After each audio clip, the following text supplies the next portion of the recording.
குயில் செந்தமிழ் தென்புதுவை எனும் திருநகரின் மேற்கே சிறு தொலைவில் மேமொரு மாஞ்சோலை நார்கோணதுள்ள பல நத்தத்து வேடர்களும் வந்து பறவை சுட வாய்ந்த பெருஞ்சோலை அந்த மாஞ்சோலை அதனிலோர் காலையிலே. மகாகவி பாரதியார். ஹலோ எவ்ரிவன், இன்னைக்கு நம்ம ரொம்பவே அழகான ஒரு இடத்துக்கு தான் போக போகிறோம். அதுதான் தஞ்சாவூரில் இருக்கிற ராஜாலிபர்ட்ஸ்பார்க். அது பெரிய கோயிலிருந்து நேர் ஆப்போசிட்லேயே இந்த பார்க் வந்துட்டு இருக்குது. ஸோ நீங்கள் தஞ்சாவூரில் இருந்தீங்கன்னா இந்த பார்க்குக்கு போயிருந்தீங்கன்னா உங்களோட எக்ஸ்பீரியன்ஸை சொல்லுங்கள். அப்படி நீங்கள் இன்னும் போகலைன்னா கண்டிப்பாக போய் இந்த பார்க்கை விசிட் பண்ணுங்கள். அதே மாதிரி நீங்கள் வேறு எந்த ஊரில் இருந்தாலுமே தஞ்சாவூர் பெரிய கோயிலுக்கு வந்தீங்கன்னா கண்டிப்பாக இந்த பார்க்கையும் மிஸ் பண்ணாமல் பாருங்கள். ஸோ இதோட பார்க்கிங் 2 வீலருக்கு அங்கேயே நீங்கள் பார்க் பண்ணிக்கலாம். 4 வீலருக்குனா தனியாக அதுக்குன்னு ஒரு பிளேஸ் இருக்குது. ஸோ நீங்கள் உள்ளே போனீங்கன்னாலே உங்களுக்கு பார்க்கிங் எங்கன்னு சொல்லுவாங்க. அதே மாதிரி ஒரு டிக்கெட் வந்துட்டு 150 ரூபாய். ஸோ நீங்கள் கண்டிப்பாக நீங்கள் அதை வந்துட்டு 150 ரூபாயா அப்படின்னு சொல்லி யோசிக்க வேணாம். கண்டிப்பாக அதுக்கு ஒரு வர்த்தான ஒரு டிக்கெட் தான். அவ்வளோ அழகழகான பேர்ட்ஸ், அப்படியே பார்க்குறதுக்கு கண்கொள்ளா காட்சின்னு சொல்லுவாங்க இல்லையா, அந்த அளவுக்கு அழகான பேர்ட்ஸ் இருந்தது. இங்கே நீங்கள் அங்கேயே உள்ளே போகும்பொழுதே பார்த்தீங்கன்னா அந்த பேர்ட்ஸோட ஃபுட்டையும் நம்ம கையில் வந்துட்டு கொடுப்பாங்க. ஒரு அளவுக்கு தான் கொடுப்பாங்க, 1 டைம் தான் கொடுப்பாங்க. ஸோ அதை நீங்கள் போயிட்டு அப்படியே நீங்கள் கையில் வச்சுட்டு காமிச்சிங்கன்னா அந்த பேர்ட்ஸ் எல்லாம் அவ்வளோ அழகாக பறந்து வந்து உங்கள் கையிலேருந்து அதோட ஃபுட்டை எடுத்து சாப்பிடும் பொழுது அவ்வளோ அழகாக இருந்தது. அங்கேருந்து வெளியில் வரவே எங்களுக்கு மனசு வரல. நீங்கள் கண்டிப்பாக இதை மிஸ் பண்ணாமல் போய் பாருங்கள். கலர் கலரான பேர்ட்ஸாக இருந்தது. அதே மாதிரி அந்த பேர்ட்ஸ் எல்லாம் சில டைம் பார்த்திங்கன்னா குரூப்பாக அப்படியே வந்துட்டு அப்படியே நம்மளை சுற்றி பறந்து குரூப்பாக போணுச்சு. ஸோ ரொம்ப அழகாக இருந்தது. அதே மாதிரி நீங்கள் வந்துட்டு கொஞ்சம் ஏர்லியராக மார்னிங் டைமில் போனால் தான் அந்த பறவைகள் எல்லாம் பசியில் இருக்கும் பொழுது தான் அது தன்னோட இரையை தேடி போகும். ஸோ அந்த டைமில் நீங்கள் போனீங்க அப்படின்னா உங்ககிட்டேருந்து வந்து நல்லாவே என்ஜாய் பண்ணி வயிறு ஃபுல்லாக சாப்பிடும். அதே மாதிரி இதுக்கு ஒரு சின்ன டிப் சொல்லணும் அப்படின்னா, நீங்கள் போகும்பொழுது மேக்ஸிமம் ஃபுல் ஸ்லீவான ட்ரெஸ்ஸாக போட்டுக்கோங்க. ஏன்னா பேர்ட்ஸ் நம்ம கையிலே வந்து உட்காரதுனால அந்த பீக்ஸ்னாலையும் இல்லைனாக்கா லெக்கில் இருக்கிற அந்த நெயில்ஸ்னாலையும் நிறைய ஸ்க்ராச்சஸ் வரும். அதே மாதிரி இந்த பேர்ட்ஸோட மெயின் ஃபோக்கஸே பட்டன்ஸில் தான் இருக்கும். ஸோ நம்ம ட்ரெஸ்ஸில் ஷர்ட்டில் இருக்கிற பட்டன், அதே மாதிரி கேப் போட்டிருந்தோம்னா கேப்பில் இருக்கிற டாப்பில் இருக்கிற அந்த பட்டன், அது எல்லாத்தையுமே வந்துட்டு அப்படியே கடிச்சிட்டு இல்லைன்னா அதை அப்படியே புல் பண்ணி அதை எடுத்து அது ஒரு ஃபுட்டுன்னு நினச்சிட்டு தான் அது கூட நல்லாவே ப்ளே பண்ணுவாங்க. ஸோ அதுலேயும் நீங்கள் கொஞ்சம் கேர்ஃபுல்லாக இருங்க. வீடியோவை கடைசி வரைக்கும் பாருங்கள், கண்டிப்பாக நீங்கள் என்ஜாய் பண்ணுவீங்க. அதோட இங்கே வந்துட்டு பார்த்தீங்கன்னா ஒரு 70 தியேட்டரும் இருந்தது. அதை பற்றியும் நான் பின்னாடி சொல்கிறேன். ஸோ இந்த வீடியோவை எந்த ஒரு டிஸ்டர்பன்ஸும் இல்லாமல் அந்த பறவைகளுடைய அந்த சத்தத்தோட பார்த்து கேட்டு நல்லா என்ஜாய் பண்ணுங்கள்.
அழகான விதவிதமான கலர்ஃபுல்லான பேர்ட்ஸ் எல்லாம் பார்த்து என்ஜாய் பண்ணியிருப்பீங்கன்னு நினைக்கிறேன்.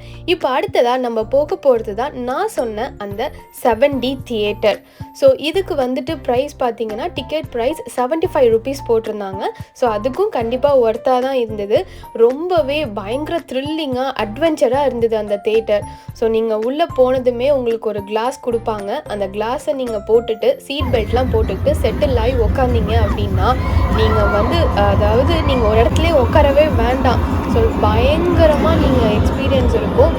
ரொம்பவே என்ஜாய் பண்ணுவீங்க. அங்கே நீங்கள் அந்த ராஜாலி பார்க்குக்கு போனீங்க அப்படின்னா இந்த எக்ஸ்பீரியன்ஸை மிஸ் பண்ணாமல் போயிட்டு வந்துடுங்க.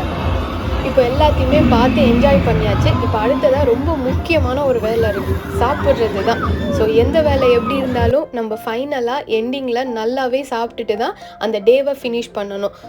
ஸோ அங்கேருந்து அப்படியே கண்ணப்பா ரெஸ்டாரண்ட்டுக்கு தான் போனோம். ஸோ அங்கே போயிட்டும் சாப்பிட்டாச்சு. சாப்பிட்டுட்டு அடுத்ததாக ஒரு இடத்துக்கு போனோம். அதோட வீடியோவையும் நீங்கள் கண்டிப்பாக பார்க்கலாம். ஸோ அதுக்கு நீங்கள் என்ன பண்ணணுன்னா மறக்காமல் சப்ஸ்கிரைப் பண்ணி வச்சுருந்தா தான் இதுக்கப்புறம் நாங்கள் எங்கே போனோங்கிறதையும் நீங்கள் பார்க்க முடியும். ஸோ சீக்கிரமாக அந்த வீடியோவையும் நான் அப்லோட் பண்ணுறேன். அதே மாதிரி நம்ம சேனலில் போயிட்டு நீங்கள் நோட்டிஃபிகேஷனை செலக்ட் பண்ணிக்கோங்க. அப்போ தான் நான் போடுற வீடியோவை உடனே நீங்கள் பார்த்து என்ஜாய் பண்ணலாம். ஸோ நீங்கள் இந்த வீடியோவை பார்த்து கண்டிப்பாக ரொம்பவே என்ஜாய் பண்ணியிருப்பீங்கன்னு நினைக்கிறேன். அதே மாதிரி உடனே இங்கே இந்த பார்க்குக்கு போகணுன்னு உங்களுக்கு ரொம்ப ஆசையாக இருக்கும்னு நினைக்கிறேன். கண்டிப்பாக நீங்கள் போயிட்டு என்ஜாய் பண்ணி பார்த்துட்டு எப்படி இருந்ததுங்கிற உங்கள் எக்ஸ்பீரியன்ஸையும் சொல்லுங்கள். அதே மாதிரி உங்களோட ஃப்ரெண்ட்ஸ் யாராவது போகணுங்கிற பிளான் இருந்ததுன்னா கூட அங்கே எப்படி இருக்கும் என்ன ஏதுன்னு சொல்லி கேட்டாங்கன்னா கூட இந்த வீடியோவை நீங்கள் அவங்களுக்கு ஷேர் பண்ணுங்கள். தேங்க்ஸ் ஃபார் வாட்சிங்.